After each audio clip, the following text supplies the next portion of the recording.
Hi, this is Vaughn Mason, and welcome to another segment. This segment, we're going to talk about publishing. This is where you make the long money. This is residual money that comes to you if you write a song.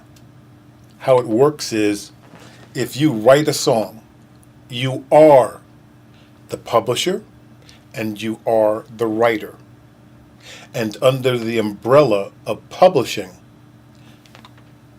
you have publishers and writers. If you wrote the song yourself, again, you are the publisher, you are the writer. When a dollar comes in from radio play, from it being played in a movie, on television, now they have the digital era where you have on websites and YouTube and well, they're really trying to get YouTube to pay you, but digital downloading.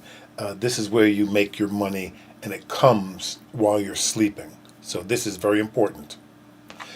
When a dollar is made under the umbrella of publishing, 50 cents goes over here to the publisher, 50 cents goes over here to the writer or writers.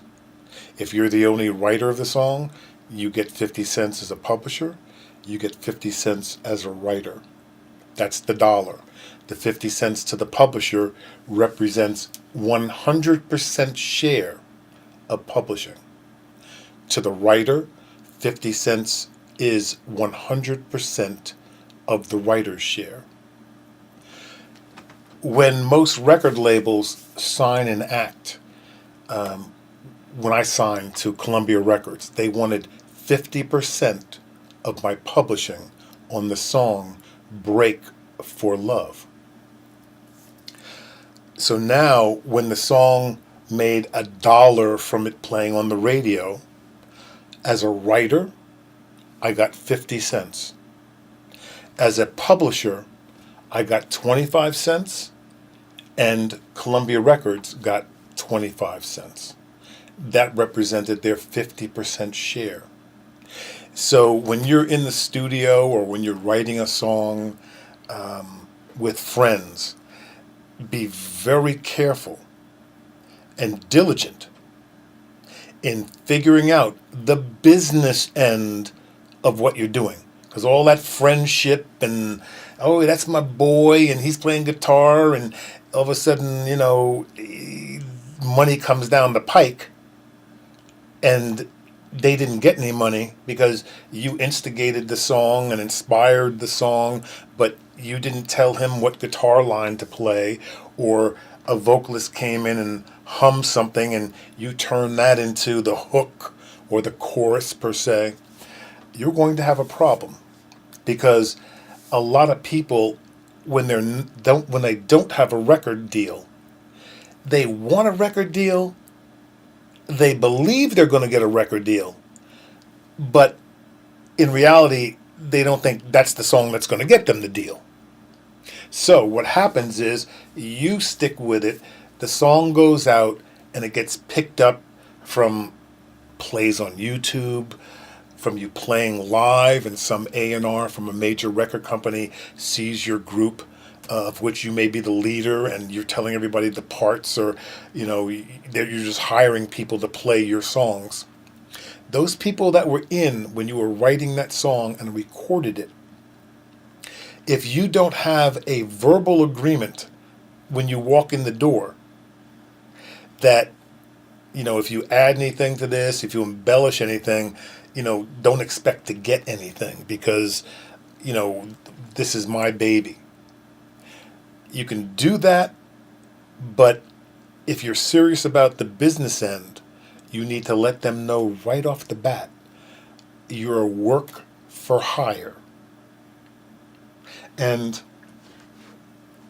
in the book, the Music Business Bible Survival Kit that I wrote, I tell you about this situation, and then I give you the proper tool, which is a CD-ROM with every contract you need. So there's a work for hire in here. I tell you how to use it, and when to use it. All you need to do is fill it out. And it says in English, you get 10 cents, a dollar, 50 cents, $10. I'm paying you to play this guitar line. And you're done. If I make $1 million, don't spend all that $10 all at once, because you're not getting any more of that million, because I don't owe you anything. And that's just business. But if you do not set up your business where you get an understanding in writing that they sign it and you sign it, you're going to have problems. They'll come out of the woodwork on you when you start making money. They only come when you make money, and that's the worst time you want them to come. And you don't want any problems. The second part of that equation is the record label doesn't want any problems. But check this out. If, and this happened, Heavy D did a song called Black Coffee. He used the line, black coffee, no sugar, no get down. Well, get down, somebody sampled get down from a song I did in 1979 on Brunswick Records called Bounce, Rock, Skate, Roll. Those two words cost them $8,000 because somebody called me up and said, Vaughn, I didn't know you were working with Heavy D. And I said, I didn't know I was working with Heavy D either. What are you talking about? Well, there's this song where they're using Get Down, and they got your song in there. I hung up the phone, drove to the nearest record store, because they had record stores then, and purchased the Black Coffee song by Heavy D. Took it home, listened to it, and it goes, black coffee, no sugar, no get down. Forget a lawyer, as I said before. Unless they get you the record deal, you don't really need them. If you can read. Anyway, another point, that's another segment. I wrote a letter to the record label, but I called up I believe it was Atlantic Records. I called up Atlantic Records, or whatever label he was on, and I asked to talk to the legal department. I got switched to the legal department, and I said, to whom do I send a letter letting your company know that Heavy D or the producer or the writer has used a song that I did called Bounce, Rock, Skate, Roll, and they used words. They sampled my song, and I am due money, and I know it. They don't want any problems. They gave me the name to send it to. I sent them a letter. His lawyer got in touch with me. Heavy D's lawyer got in touch with me, and I have it on my wall. The letter that he sent back. I said, you are infringing on my copyright from a song I did in 1979 called Bounce, Rock, Skate, Roll, and I do not want to have to sue you. So let's come to some agreement. That's all I wrote. The lawyer wrote me back because they don't want problems, and I ended up getting thousands of dollars from the record label. That said, my point is, what happens is if you are the artist and you had royalties due you, and Vaughn Mason calls up, or anybody calls up and says, hey, your artist is infringing on my copyright on the song that you're putting out and making money on, the record company's like, okay, no problem. We're still getting our share of the money. If they made $1,000 or $100,000 off the sale of or downloads of any particular song for that artist, they are going to keep collecting all the money, the share they're supposed to give you, or in this case, Heavy D, and they just put it in their bank account. They don't care. Whatever portion they were going to give to Heavy D or to you is in their bank account collecting interest, and they're not getting paid. Heavy D's not getting paid, and you're not getting paid. They don't really care. It could take years. They're collecting the money. So they don't want problems. It becomes your problem.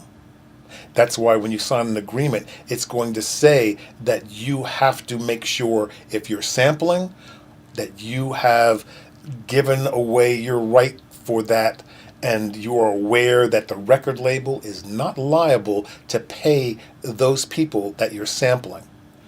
Period. So it shuts you down. So what you have to do is sign a work for hire. And remember, when you're the sole writer, you get all the publishing, you get all the writers, unless you sell or give away part of your publishing or part of your writers. BMI is one publishing company, ASCAP is another one, and I think they have CSAC. I don't really use CSAC. I haven't heard of a lot of people that use it. BMI and ASCAP. That's what you have to do, and join them as a publisher and a writer. And when you have this song that you just think is worth nothing, but you think you're going to be a star, remember, everybody thought that their song was okay, but it wasn't going to be as big as what it became. So don't underestimate yourself. You will make it. You just have to do the right thing. I wrote a book on it. It's called The Music Business Bible, Survival Kit. I tell you all the ins, the outs, the illegal things that go on to get record deals, to get radio play, to get your stuff played. I'm not telling you to do it. I'm at least giving you insight onto what other people are doing, what other companies are doing to get their music played and heard, because this is a business. And if you're not going about music as a business, then any song you have, it's the greatest thing since sliced bread. You're trying to make money at it, it's a whole nother ball game. A whole nother ball game. And I'm here to show you how to walk on water. And you know how to walk on water? You know where the rocks are. That's how you know how to walk on water. And I've been there. I've been doing this for 50 years. I am not a musician. I cannot entertain you on any instrument. Yet and still, I was the opening act for Prince and Rick James. Played Coliseums, still play Coliseums. You're better than I am. I'm just going to teach you how to perfect your craft so that you can succeed past your wildest dreams. But you have to go about it in a smart way. Don't work hard. Work smart. So everything I have in this book, it's going to be in your face, truthfully, not in legalese. Pay your taxes. I'm going to tell you the whole gamut, what mistakes I made, what mistakes you may make, and tell you how not to make them, show you how not to make them. The book also comes with a DVD that shows you how to light music videos, how to produce a music video, how a camera works, color correction. I'm going to show it to you all. It's no big secret. I shot the music video Strange Clouds Remix for T.I., B.O.B., and Young Jeezy.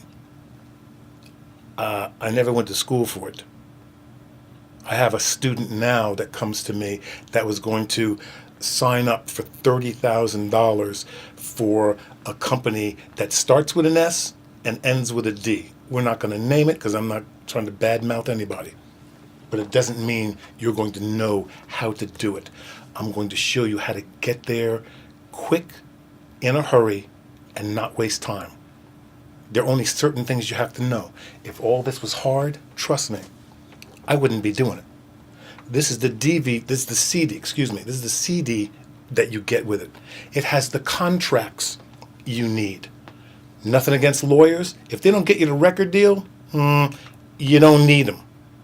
Really, they can't protect you.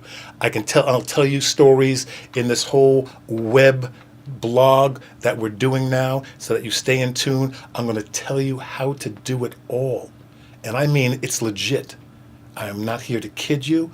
I'm about the truth, and you should be too. Vaughn Mason, the Music Business Bible. I'll be back in touch with you. Till next time.